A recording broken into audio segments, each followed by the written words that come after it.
There is a timeless calm in the eyes of those who have walked through invisible fire. They don't announce themselves. They don't wear their power like armor. In fact, you might mistake them for soft-spoken wanderers, deeply reflective, maybe even vulnerable. But you'd be mistaken, dangerously mistaken. These people, the chosen ones, are carved from an ancient wisdom the world has nearly forgotten. They're the ones who have been broken and rebuilt by something higher. And though they carry a soft voice, make no mistake, they also carry thunder in their bones. Philosophers like Marcus Aurelius believed true strength lies in restraint. He once wrote, "The best revenge is to be unlike him who performed the injury." Chosen ones embody this principle. They don't seek retribution with words or weapons. They wage their war through grace, patience, and alignment with universal truth. But there's a limit. Push them too far, and you'll awaken something that doesn't just push back. It transforms reality itself. So today, let's dive deep into the 8 shocking reasons why chosen ones might be the kindest people you'll ever meet, but become the most dangerous force when crossed. 1. They are aligned with the unseen forces of cause and effect. The first thing most people don't understand about chosen ones is that their lives are not just guided by instinct or emotion. They are interwoven with universal law. They understand energy, they see patterns, and they live as if every action carries consequence, not out of fear, but out of respect for cosmic balance. When they are harmed, they don't always retaliate. But that doesn't mean the universe won't. You see, chosen ones don't need to seek revenge. Life handles it for them. This is why their gentleness can be mistaken for inaction. In truth, it is surrender to a higher form of justice that always arrives on time. Push them too far, and what you'll unleash won't be them. It'll be the unseen forces that walk with them. 2. They've mastered the art of sacred detachment. Chosen ones are not immune to pain, but they've learned not to live in it. They process it, feel it, alchemize it, and then they let go. That detachment isn't coldness, it's clarity. When you hurt them, they may not scream or cry out. Instead, they may grow still, even more silent than usual. That's not surrender, it's recalibration. Their detachment becomes dangerous when the other party continues to provoke, expecting a reaction. Because chosen ones don't act from ego, they act from purpose. And when they do decide to respond, they do so from a position of strength, not emotion. By the time they've walked away, the emotional bond is severed, and their spirit has already transcended your reach. 3. They channel energy, not emotion. Here's a secret the world has yet to fully understand. Chosen ones don't fight you with emotions. They channel energy. Their inner world is like a tuning fork to the frequency of truth.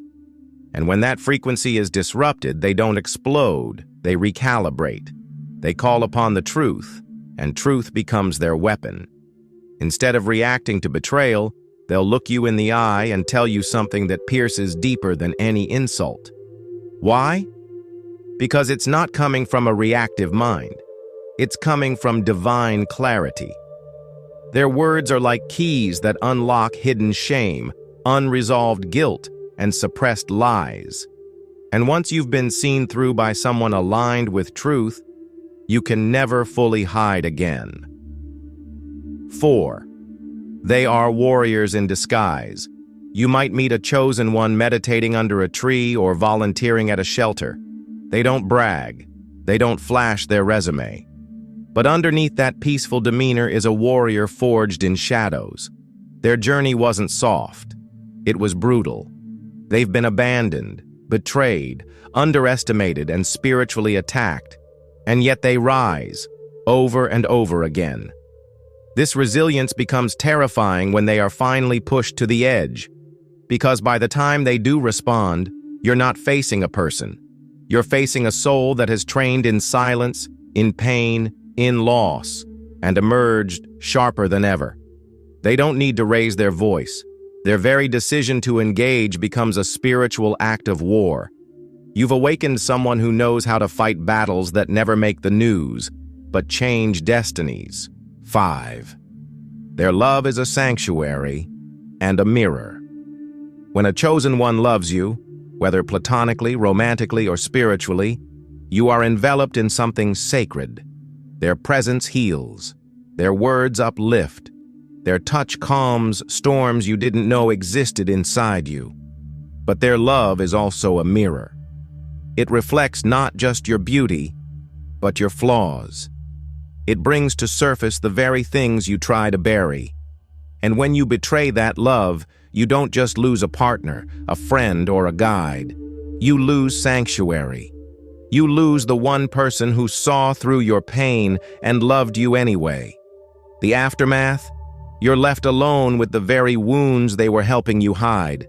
That loss can feel like a spiritual exile, and for many, that becomes the beginning of their downfall. Because chosen ones don't curse you when you leave. The curse is their absence. 6. Their boundaries are backed by spirit. Most people draw boundaries out of exhaustion. Chosen ones draw them from alignment. Their limits are not just emotional, they are spiritual. When they say enough, it's not a reaction, it's a prophecy. It means your presence no longer matches their path, and the divine has whispered it's time to part ways. This becomes dangerous because people who push past their boundaries believe they're testing weakness.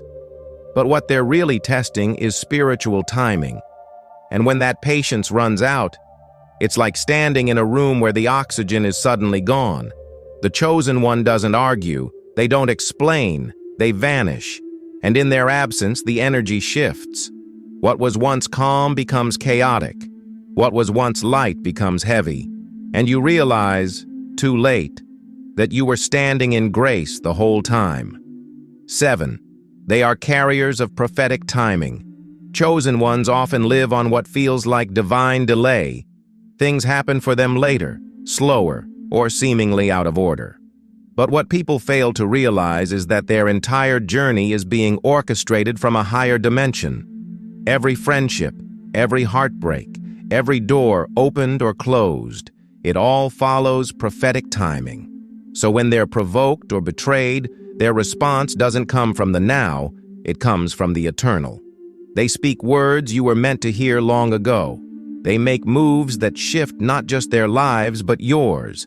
This is what makes them so powerful when crossed. They don't retaliate, they realign.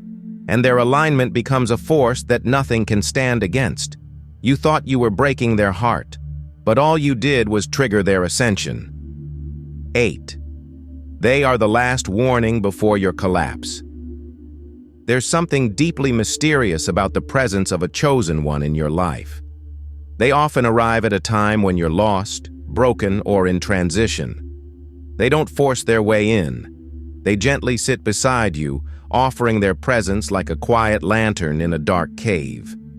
And if you're wise, you see it for what it is, a divine lifeline. But if your ego is louder than your intuition, you mistake their softness for weakness. What people don't realize is that chosen ones often act as the final warning from the universe. Before your bad decisions destroy you, before your pride robs you of love, before your manipulations catch up. There they are, offering you love, honesty, healing.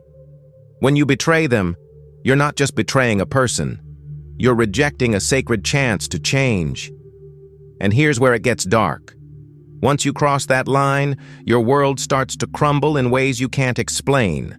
People leave, opportunities vanish, anxiety creeps in. Your spirit knows. It lost the one person who was holding back the storm. Chosen ones don't punish you, they leave. And their departure shifts the spiritual ecosystem around you. You didn't just burn a bridge, you blew up a portal, a calm fire that consumes everything. It's often after they're gone that you finally understand the truth. Their gentleness wasn't for you to take advantage of. It was for you to grow within. They were your mirror, your medicine, your moment of grace, and you squandered it. That's when you realize the gentleness wasn't weakness. It was divine patience. And the storm they become isn't vengeance. It's truth balancing the scales. You see, chosen ones don't retaliate with drama or destruction.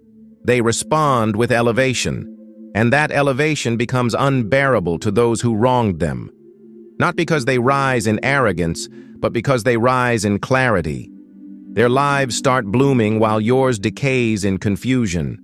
They don't block you out of anger. They become unreachable by vibration. They ascend so high that even your apologies echo in silence. You thought you hurt them, but you freed them. The irony? When people cross the line with chosen ones, they often believe they've won. They think they've manipulated, used, or deceived them. What they don't realize is that in trying to break the chosen one, they accidentally unlocked them. Pain is the final test. Betrayal is the final purge. And loss becomes the sacred fire that burns away every last chain. So yes, you pushed them too far. But all that did was force their awakening. And now they walk with spirits, not shadows. They walk in purpose, not pain. You didn't destroy them. You completed them. And they owe you nothing. Not closure, not kindness, not even a memory. The sacred rage of stillness. There is a sacred rage that doesn't roar. It doesn't raise its voice. It simply exists like a mountain unmoved by a storm. Chosen ones carry that within.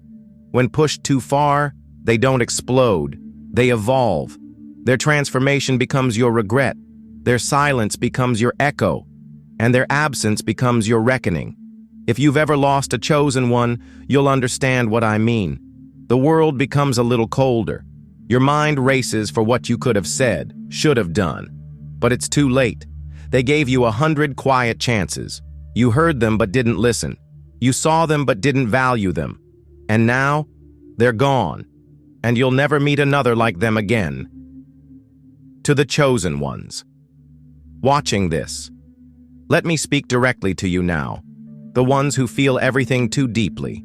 The ones who sit in silence, holding back storms for the sake of peace.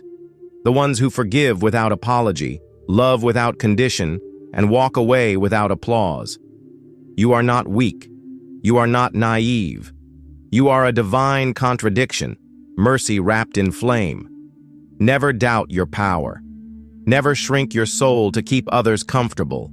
And when they push you too far, don't be afraid of what awakens in you. That is not rage. That is righteousness. That is the part of you forged in lifetimes of pain, finally standing up for truth. You are the balance the universe sends before the collapse. You are the warning, the lesson, and the miracle, all in one. Your softness is sacred, but your boundaries are divine. Let no one confuse your calm for compliance. Let no one mistake your love for leash. And when it's time to rise, rise with the fury of every moment you stayed silent to protect someone who would have destroyed you. You were never weak. You were just waiting. A message to those who lost them. And if you're on the other side of this story, if you hurt a chosen one, left them, lied to them, broke them, know this. They probably still pray for you. Not because they want you back, but because their soul never held hatred. They loved you with a love you didn't yet deserve. And that's why it haunts you. You didn't lose just a person. You lost a bridge to a version of yourself you might never meet again. But maybe, just maybe, this pain is your awakening. Maybe their silence is your first lesson. And maybe, if you sit with the truth long enough, you'll begin to rebuild. Not them, but yourself. Conclusion. Gentle does not mean harmless. In a world obsessed with dominance and noise, chosen ones move differently. They don't scream, they don't chase, they don't play games, they embody truth, and truth needs no defense. But make no mistake, beneath their compassion lies a fire that remembers everything.